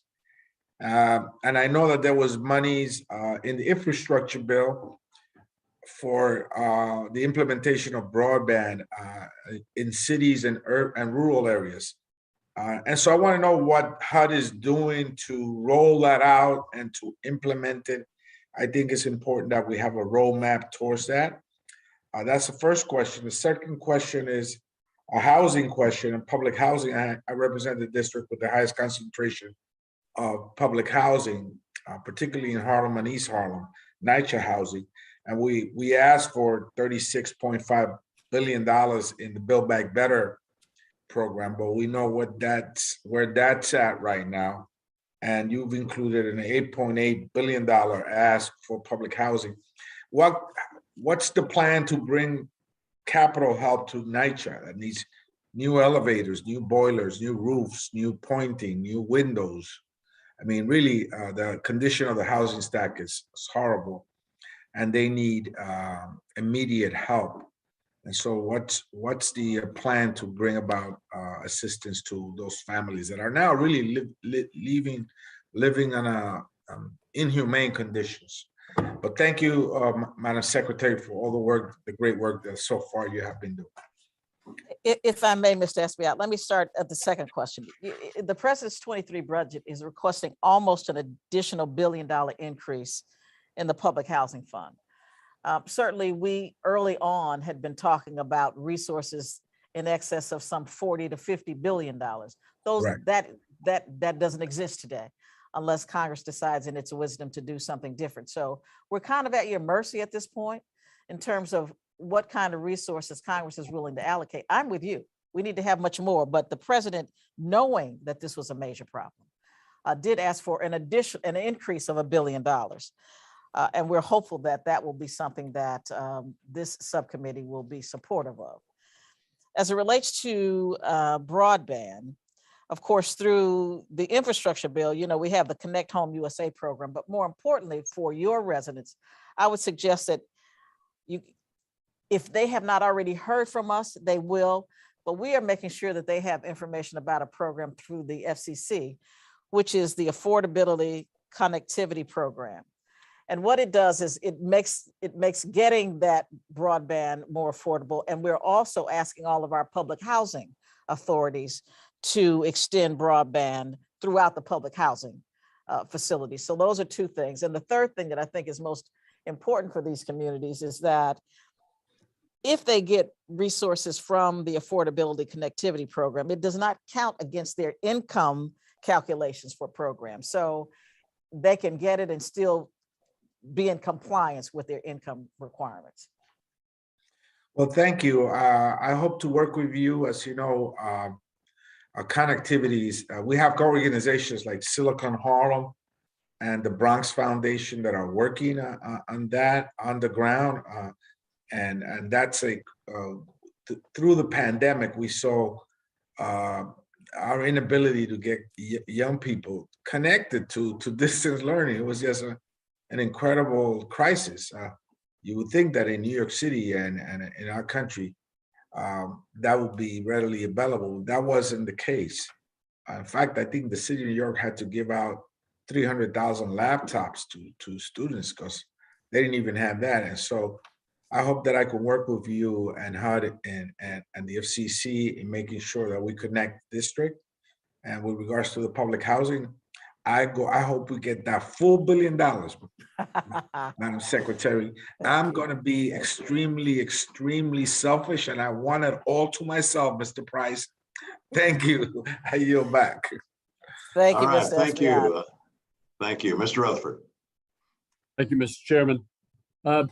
Madam Secretary, I want to go back to the conversation very briefly and just make a point about crime within federal housing units. I have to say, as a former sheriff, a lot of those tight guidelines that you see now in HUD really developed as a result of the incredible amount of violence and property destruction that we saw in the late 1980s and early 90s.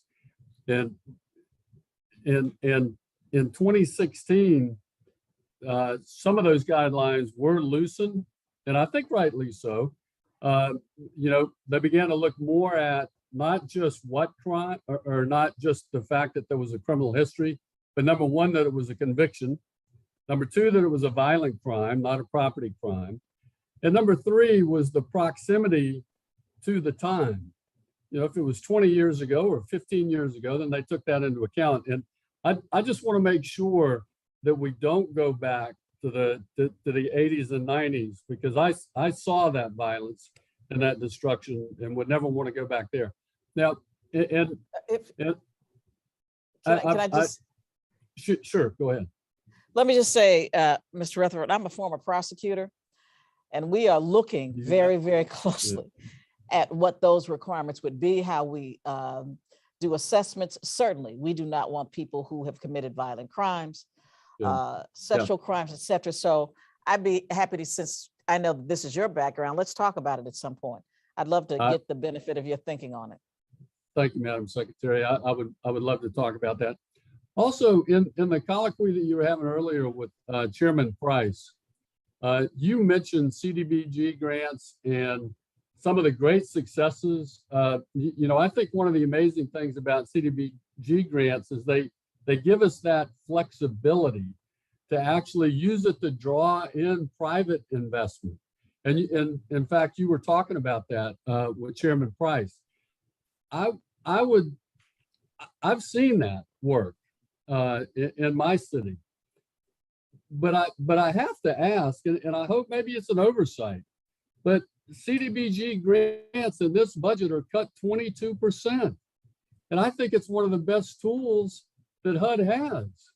And so I would ask that somebody would look at the 22% cut and maybe take, if we just took half of the project-based rental assistance increase and half of the new incremental vouchers increase, if we just took half of each of those increases, we could get back to level funding with CDBG. I'm a big proponent of CDBG, and Madam Secretary, I'd just ask you to look at that again, because I think it also goes to the issue that my good friend David Trone brought up earlier, and that is on it gives you the flexibility when you're trying to work with people who are coming out of jail, out of the criminal justice system, or coming out of the mental health institutions. It gives us much more flexibility to set up housing for those folks. And I believe the housing first is a great idea. But as you said, it's not housing only.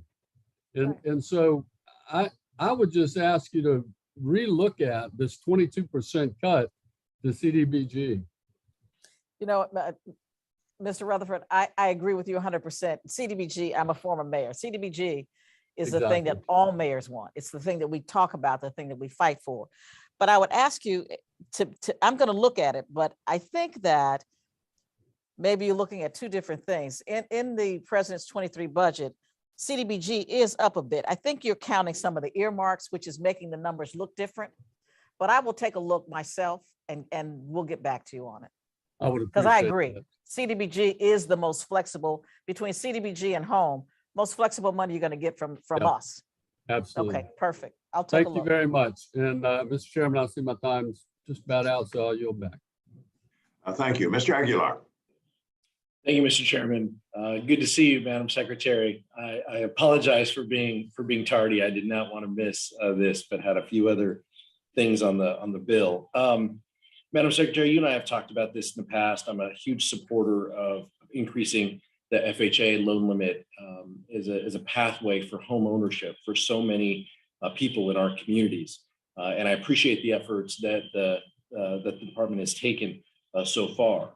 In areas like mine, neighboring Los Angeles and Orange County, where you have an FHA loan limit of $970,000, ours being $562,000, just the disparity there. So, and your staff has been amazing, and I want to continue to work with this. We've had report language to try to help, and I know this is an authorizing issue as well. So I appreciate your leadership and look forward to working with you on this. But I also wanted to mention, talking about homeownership and the American dream, the president's budget's request additionally referenced the Home Equity Accelerator Loan pilot program under FHA to increase access to home ownership. Can you elaborate on how FHA loans are important for minority and first-time home buyers, and how the HEAL pilot program will lower barriers to home ownership? How are you? It's nice to see you, my friend, as well. Let me just say to you that first-time borrowers really make up about 85% of FHA insured mortgages. So, and the majority of them are Black and brown. So we're looking at Black and Hispanic borrowers at twice the rate of any private market, of anybody in the private market. So we are the place where communities of color come to get their for our insured mortgages. And that's what lenders do. Lenders come to FHA. They know that that is what we do, and we do well. So that's what I think makes the difference between us and the private market. But I would also say that we work to be sure that persons who are going to ultimately get backed by FHA have a better opportunity to purchase. So we're doing things like addressing student loan debt. We're doing things like helping with down payment assistance. We're looking at lengthening some of the loan products we have. So we are making an effort. We are looking at bias in appraisals of properties. So we truly are making an effort, Representative Aguilar, to be sure that we can address the populations that you are talking about. Thank you. I appreciate your commitment to that. And you've also talked consistently about the need to increase access for affordable housing. And I'm pleased that in addition to this priority, the president's budget request reference the importance of funding mobility-related supported services. How can Congress continue to support the administration's goals to fund mobility-related supportive services for low-income individuals? Well, we know that many people, senior, you know, we have a lot of elderly people within our portfolio. We certainly have a lot of persons who live in low-income housing who have mobility issues. And so I'm just hopeful that when you look at the president's budget, that it is something that you would support and even speak to, because I think many people do not understand why it's important. So I'm glad that you raised it. I introduced a bill to address some of these same goals to create a funding stream for affordable housing properties that offer supportive services for their residents. And I look forward to working with the administration and hopefully hosting you in the future to talk about some of these things. I'm on my way. I'm on my way. On your next trip. I love it. I love it. And I think I kind of caught you talking about priorities with Mr. Rutherford as well. And I wanted to ask about the president's budget request referencing housing first approach, and which has been used by both Republican and Democratic administrations, I should remind folks, to address homelessness. Can you share how implementing a housing first approach, as mentioned in the president's budget, has effectively combated homelessness, and what more we can do to support the administration's efforts? You know, it's interesting because I so appreciate Mr. Rutherford's understanding of how that process works. You know, when we say housing first, what he was saying is that I said it's housing first, it's not housing only. What we are trying to do is put people in a stable position so that we can bring in the services that they need. Because it's difficult to provide counseling or rehabilitation services to somebody that's not stable, that doesn't have a home.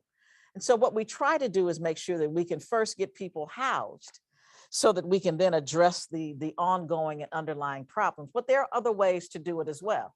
I mean, I was talking with Representative Trone about how we address housing for those who are in drug rehabilitation. So, I mean, there are many things we can do, but Housing First is, I think, one of the most important things we can look at, because first off, data shows that it has been proven to be effective. We have geared our vouchers, a lot of the vouchers, especially the homelessness vouchers, to a Housing First approach. So I think that once people understand that what we're talking about is just getting people in a position where we can be helpful, people look at Housing First a different way. Thank you so much, Madam Secretary. Good to see you again. Thanks, Mr. Chairman. Good to see you as Yield well. back. Thank you. Thank you, Ms. Henson. Thank you, Mr. Chair. Madam Secretary, I represent the Meskwaki tribe in Iowa, also known as the Sac and Fox tribe of Mississippi in Iowa. Their settlement is in Tama County, and just wanted to flag some things for you today in this hearing. The Meskwaki Nation did suffer serious damage during the August 2020 derecho. We had like 140-mile-an-hour winds, the costliest thunderstorm coming through our district ever in history.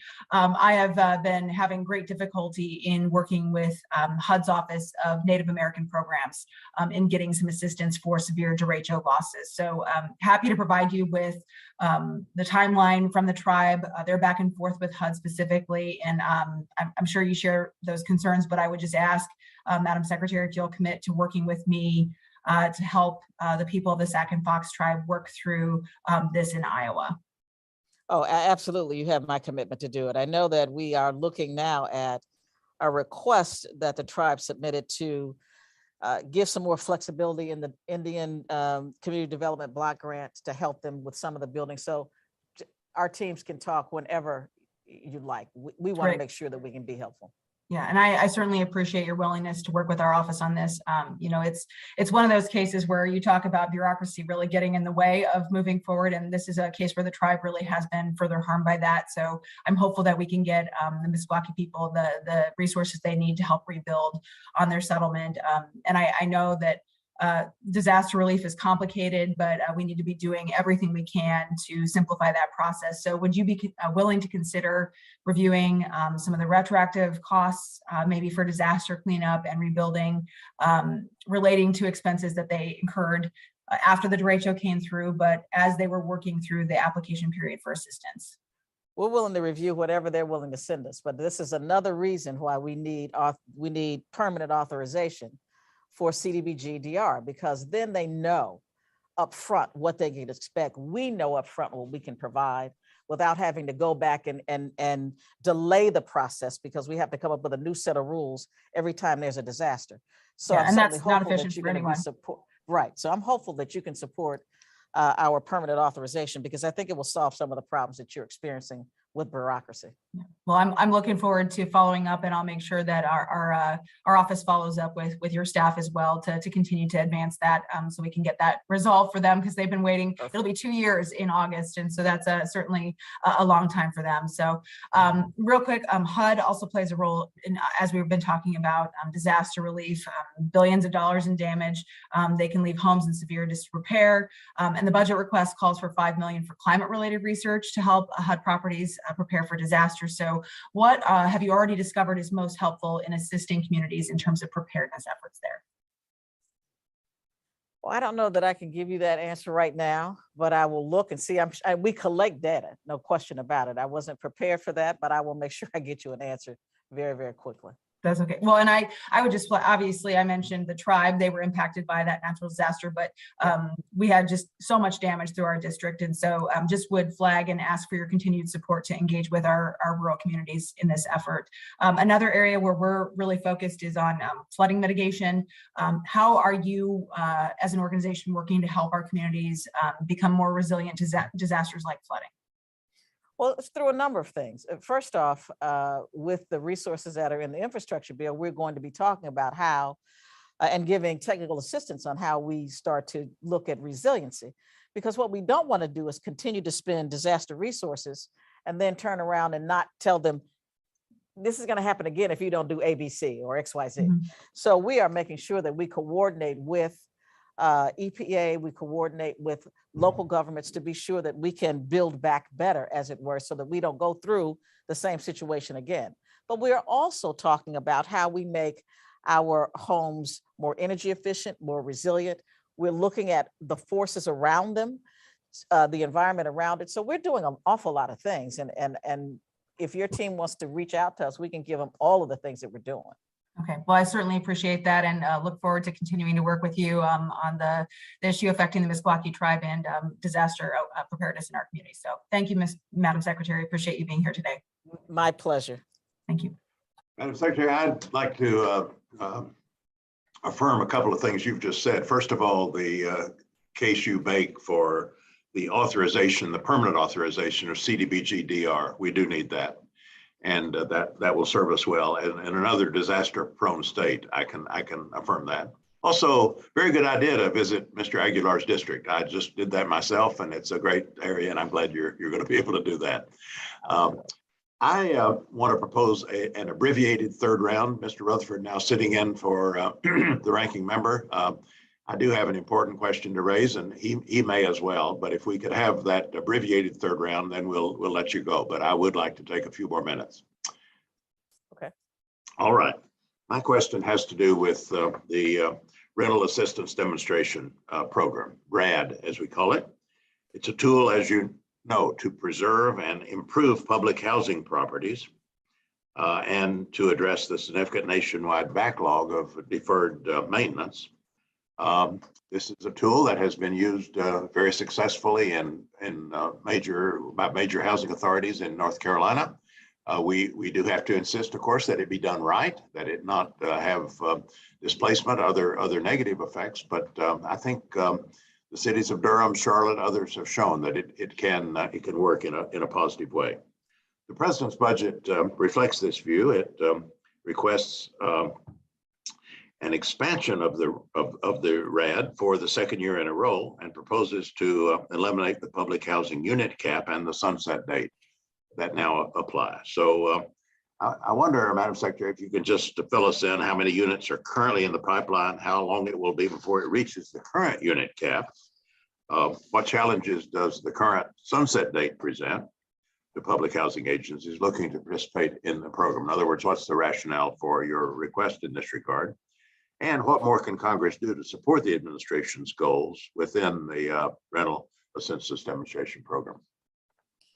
Well, I don't know that I have the specifics as to the numbers in front of me. I don't have that, Mr. Chairman.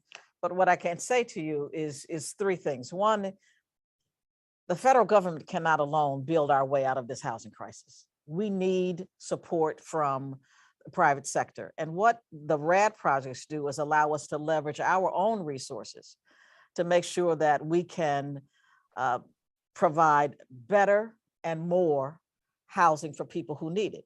Because what we find is that when we do RAD projects, the people who live in those projects they feel better about the fact that they are upgraded, they are better equipped to address issues like climate change or address issues like resiliency, energy efficiency.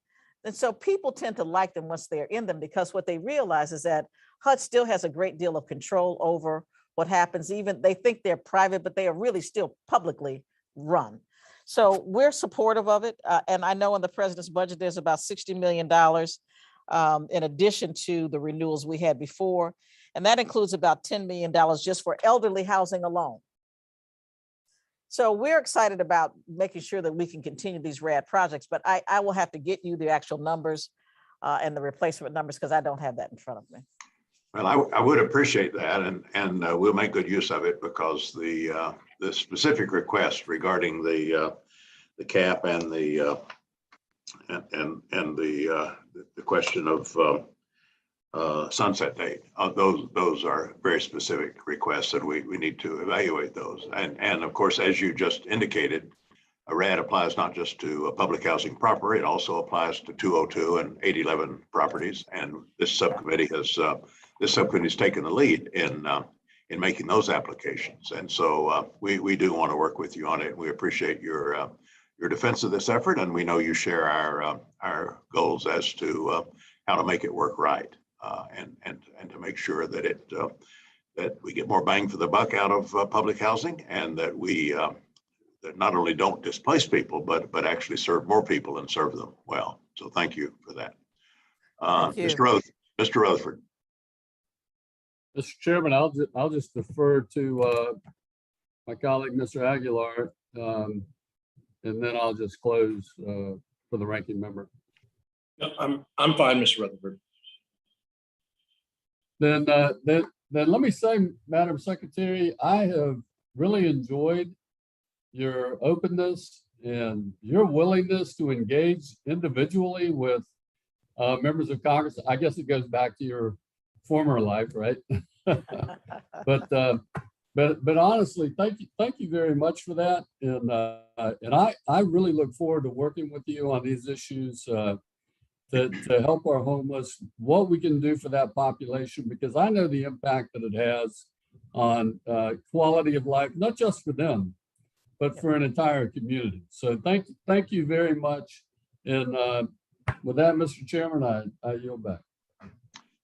Thank you, Mr. Rutherford. And that does conclude our hearing. This, I guess we're still this morning by a few minutes, but Secretary, thank you for participating with us today. It was a good hearing and a good exchange with a number of members from all over the place in terms of the issues and policies that we're concerned about. So we look forward to continuing to work with you as we now move ahead with the 2023 appropriations bill. The committee staff will be in contact with your budget office regarding questions for the record. Members will no doubt have some of those. We have a number to submit, in fact, and I would imagine that will be pretty widespread. In any case, if you will work with OMB to return the information for the record within 30 days from Friday, we'll be able to publish the transcript of today's hearings. That'll help us make informed decisions for fiscal 2023. So thank you again. Thanks to all the members for another good hearing, all within 24 hours. You probably know we heard from Secretary Buttigieg yesterday afternoon. So we've had a lot going, but I think a very productive period here, hearing from our two distinguished secretaries and giving us a kind of focus on the work ahead. So thank you very much. And with that, any parting words, Madam Secretary? I do want to give you a chance to do that. I just want to say thank you. I mean, I really do honestly want to work with the members of this committee. I think that better than anybody in Congress, you all get it. And so I'm willing to do whatever it takes to be responsive and look forward to working with you all. So thank you so much. Thank you. Well, I'll once again agree with you about the quality of this subcommittee. I absolutely agree. And we'll hope to prove that in the weeks ahead. With that, the hearing is adjourned. Thank you, Mr. Chairman. Great job.